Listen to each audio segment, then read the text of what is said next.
Last year, I remember waking up on my first morning in a condo in Cebu City in the Philippines. Almost immediately, I was overwhelmed by a sense of complete isolation. Only 48 hours previous, I'd left the house that I'd lived in for 15 years, a partner that I'd known for 20 years, and a daughter in her late teens.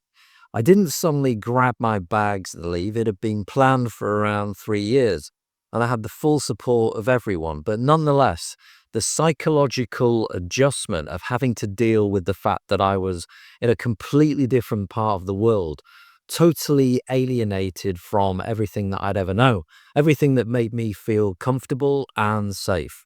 Basically, everything that made me feel like I belonged somewhere.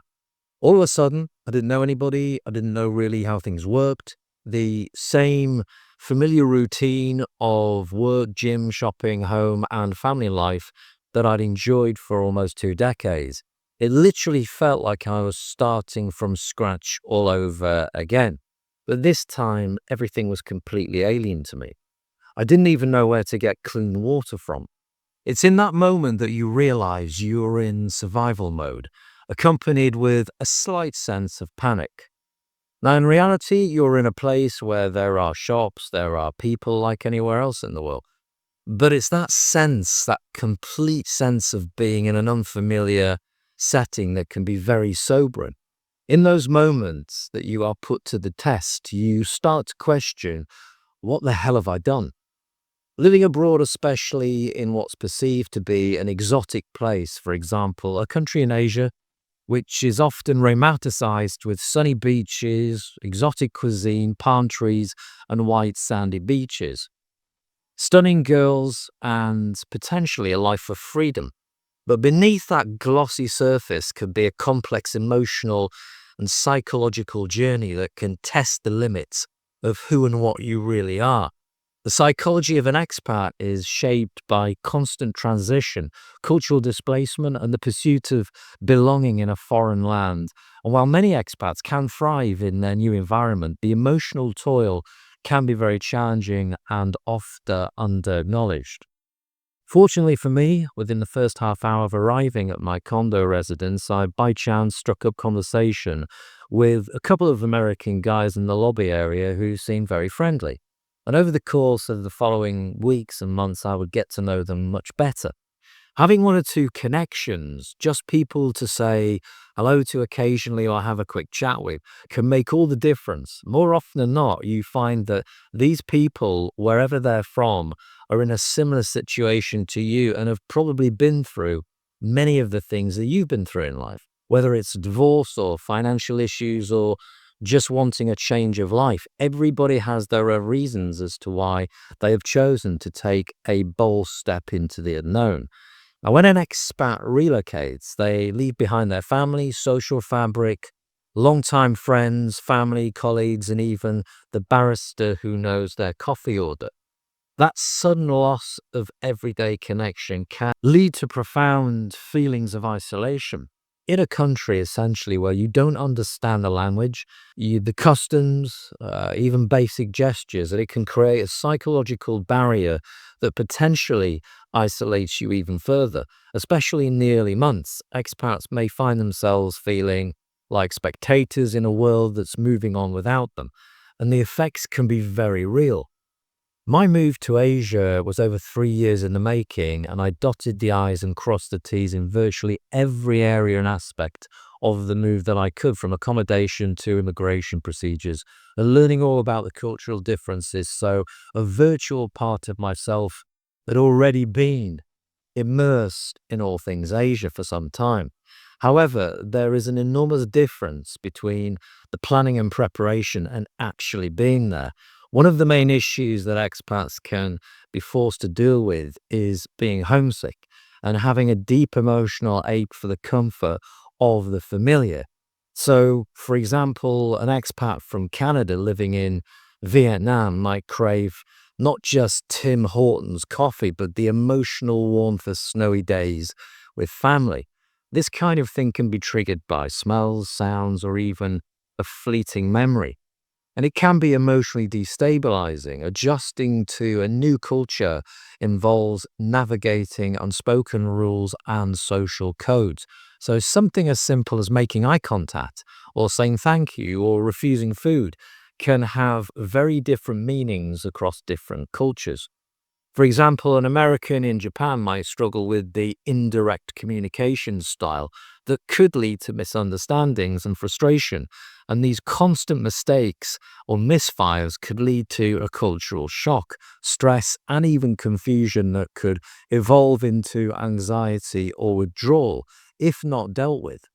The feeling of being suspended between two worlds, not fully part of their host culture, yeah, but no longer fully at home in their own comfort zone either. This could make you feel disorientated. So, for example, a Filipino expat working in Germany might feel judged as being too foreign in their new country, but also feel disconnected from their roots after years abroad, which could potentially also lead to an identity crisis which says, where do I actually belong now?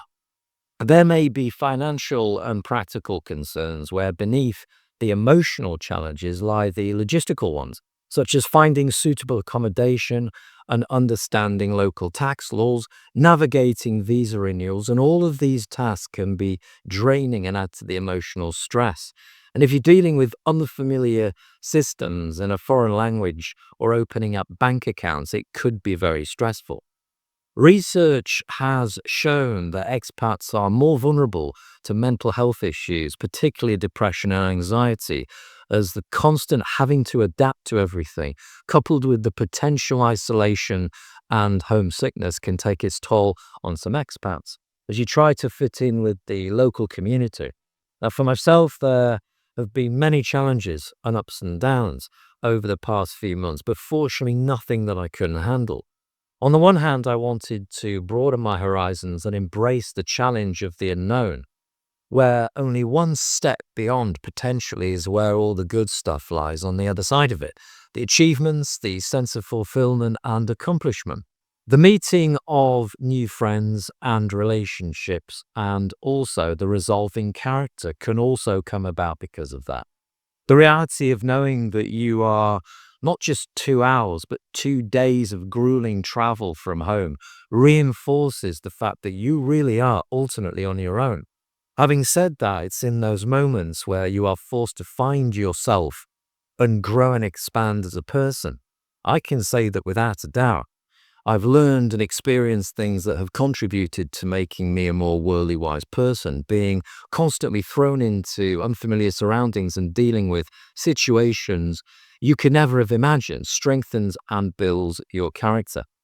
Now, of course, in an ideal world, if everything would work out perfectly well, but overall, I'm glad I made the decision to get on a plane to the other side of the world and start my journey. Without a doubt, I've changed and become a more capable person as I've learned to navigate the subtle nuances of dealing with people in different cultures, with different beliefs and different ways of doing things. I remember in my first few weeks in the Philippines when I was communicating with different Filipinos, quite often I would make a joke or introduce an element of humor in a conversation in a jokey way. And sometimes it will be completely lost on them, just go straight over their head. In the West, girls would understand read between the lines, but with Filipinas, if they were reading a text in a message, they just wouldn't get it and would take things the wrong way. Whereas if I said exactly the same thing in person, they would see my body language and my jokey face, and they would understand the way that it was intended in a completely light-hearted way. When interacting with the locals in general, you wouldn't believe the difference a little smile makes and a please and thank you in the local language. It shows respect and it can open doors for you and create friendships and connections, even relationships. When I was doing shopping at a particular supermarket, I got to know one of the security guards quite well. He was curious about me and asked where I was from, and we got chatting. When I showed him that I could speak just basic phrases of Bisaya, he was very impressed. And every time I saw him after that point, he always fist bumped me and ushered me to a till with the least amount of people on it. In some small way, I felt that I'd integrated into the local community just a little bit more by being open, friendly, and approachable. A smile really is golden. Now, there will be good times when everything is rolling smoothly and you feel like you're getting the hang of things. But that's the easy bit. It's the flip side of that that sees what you're really made of. The point that I'm trying to make is this. Irrespective of your chosen destination, universally we all feel the same. We've got the same kind of emotions that are triggered off in our brains and nervous systems. It just takes a little while to adjust to the intricacies of a different culture. Initially, as an expat, you're going to make mistakes. You're not going to get it right every time, and you're going to feel isolated. You're going to feel even lonely, sometimes maybe very lonely, but it's all part of the learning process in becoming able to adapt to situations that you find yourself in. That ultimately enables you to grow and expand and evolve, and really get to know yourself, your strengths and your weaknesses. I don't think I've ever known anybody in life that's had it smooth sailing all the way. We've all had our issues and problems and setbacks and hurdles to overcome in life. It's just that we've had them at different times and in different ways. So really, if you're thinking of embarking on a journey to a far distant land, you have to be open-minded, you have to be patient, you have to be prepared to adapt. You cannot take with you all of the petty annoyances and grievances of wanting things to be just the right way that you're used to over in the West. You just can't take it with you. You're going to be frustrated on occasions. For example, in the Philippines, there never seems to be a sense of urgency or attention to detail, and quite often you'll be infuriated by the way in which things are done, sometimes at a slow pace that just doesn't make sense. But you have to remember, you are a guest in whatever country you're in, and you have chosen to be there. No one forced you. And if you don't like it, then you can always leave. It's quite simply a case of it's their way or the highway. Don't ever forget the reasons why you're there in the first place. If you were that contented with the way that things were in the West, you wouldn't even be considering moving to another country in the first place. So when things get tough, as they will on occasions, just remind yourself as to the real benefits and the opportunity that you have before you of being in another country. Embrace it, the good and the bad, and make the very most of it, and just fork and do it. Because one day you won't be able to.